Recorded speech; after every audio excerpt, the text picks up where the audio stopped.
Okay, so what we're doing for our project is we're creating a video to raise awareness about people in poverty.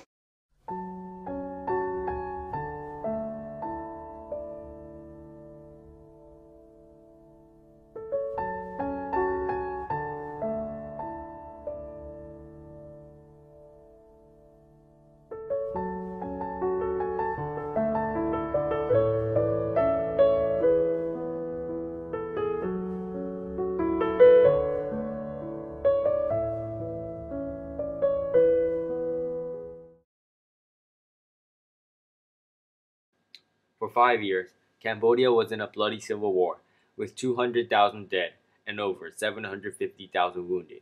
Immediately after, Cambodia went to war with Vietnam for 14 years, leaving the country devastated.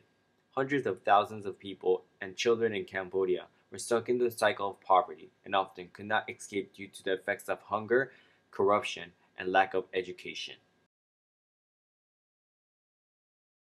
So we were talking about food, and so many of them will go without breakfast. When you look at like lunches, everything is based on rice. Obviously, that's what they grow there. And what they'll do is when the rice fields are hot, the water's high in the rice fields. What they'll do is they'll get fishing nets, and they'll fish. They'll actually fish in the rice fields for fish. Excuse me, because they come in through the irrigation that they have. They'll come in from the creeks and that when they start to flood the fields. And so they'll get these little tiny fish. You don't have anything. They do actually. I can show you like village restaurants where they serve something called beef that has incredibly small bones. So beef does not mean beef. We're not talking about cows here. We're talking about little animals about this big that have long tails and kind of sharp teeth and beady eyes and so on, as well as other. That's what they eat. So they don't get a lot of protein in their diets. You can look at a guy who's 15 or 16 years old and he looks like he's 12. Very, very common. You have no clean water there until we brought water filters in. So the people in the dry season, they have these big concrete urns that they're maybe 8 feet across. The biggest ones. Most of them are smaller than that, but if you can afford a big one, you want one. And they collect the water in the rainy season, and whatever else falls into it during the dry season. And I've got, if you want stories about rats and stuff like that, yeah, you got the dead rat in the water. And, I mean, there's all kinds of things. Until you get to the bottom, you have no idea what's been sitting in there. And that's what they use for water. Or they get water from, I don't think I have a photo here, but the nearest pond is what they draw water from, and the pond is chocolate colored. In terms of corruption, the village police chief in that village down by the river had these guys working with a wood lathe, okay, and these guys were working for $2 a day, and what they were doing is they were making these footstools, actually not footstools, but actually these chairs that were solid wood, beautiful wood too. Had to be big trees that they cut down because the blocks were about this big, right? And they're taking a log and they're basically, shaping it so that you can make it into a stool to sit on. And what the guy was doing was totally illegal. The guy had these honking big machinery to haul the logs. I mean, he had parked in front of his place. I mean, everybody knows this. And he was deforesting the area like you couldn't believe. I mean, he was taking anything that was big at all. It's irreversible, okay? And he's got his operation down by the river, down a bank, hidden in the jungle brush. But everybody can hear the lathe going like this all day long. You know what the guys are doing. So I went down there and photographed the guys doing that. And when you're watching them, their fingers are coming right up against the lathe when they're doing this thing. And the wood, if it has knots in it, it's going to jump. And I mean, I've seen these guys, and their fingers are going really close to the lathe. If you damage your fingers, you don't have a job because everybody works with their hands. So these guys for $2 a day are doing this incredibly dangerous work. It's totally illegal, and they're breathing the dust into. There's no masks or anything like that. That's the village police chief. No one can touch him. No one can turn him in. No one can do anything about him, and everybody knows about it. If you look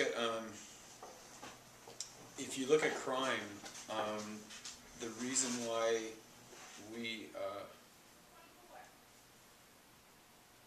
there's a lot of directions to go. The reason why we have a program to keep the poorest girls in school is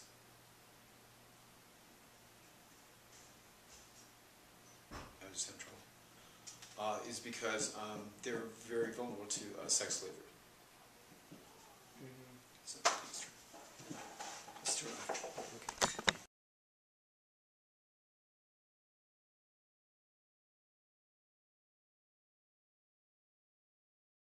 Can you talk about the minefields and why they're there? Yeah, on the way up to Roe v, for example, I don't know if I have the photos up here, but right by the road there's the red markers for mines that are right by the road. And there was a heavy Khmer Rouge area, like I said, and so the mines are still there. And this is what, you know, the Civil War was like in 1980 with Vietnam and Cambodia and the internal conflict there. And so the Khmer Rouge finally died out in 1998. I mean, that was the end of them. Of their presence, so to speak. And so you have minefields that were planted both by us and them. And one of the most popular mines that was used because it was so cheap and easy to get was built by a company in Sunnyvale. So we were supplying a lot of the mines that were over there, and there are a tremendous amount of mines left. And so you really have to, if you're going to be, you know, if you're going to be planting rice in the field, you really have to be very, very careful when you're doing it for the first time, because chances are there's mines there still. What we take, they take. So they'll have a teacher, you know, we have a teacher there teaching biology, for example. But when you look at the schools, the district, the province, you know, the district of education sometimes provides books. The books are really flimsy. Typically they're shared, and they're left in the classroom. The kids are not going to be taking books home like we do in backpacks, you know, forget that. And the textbooks are really, really, really basic. I know one school I remember visiting where in 4th grade the kids could not even write their names in their native language, Khmer. The quality of the books. I've got some, you know, I don't want to show them for the video. We can film them later, but I have examples of the 2 different books that they use for teaching English to 8th graders, so that the 8th graders can see, like, this is the level of education they're getting in a second language. Is it like your Spanish book? Is it like your French book that you're using? Or is it different? And boy, it's so much more primitive. And the other sad thing about it is when you look at like what they're teaching the kids.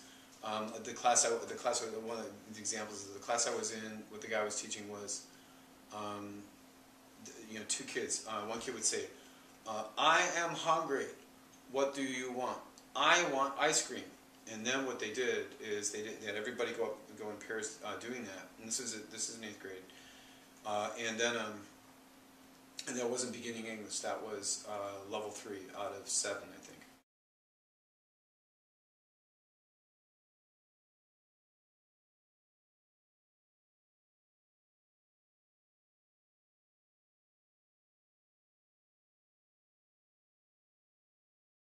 So in terms of raising money, it would be like the Japan lanyards. Remember those?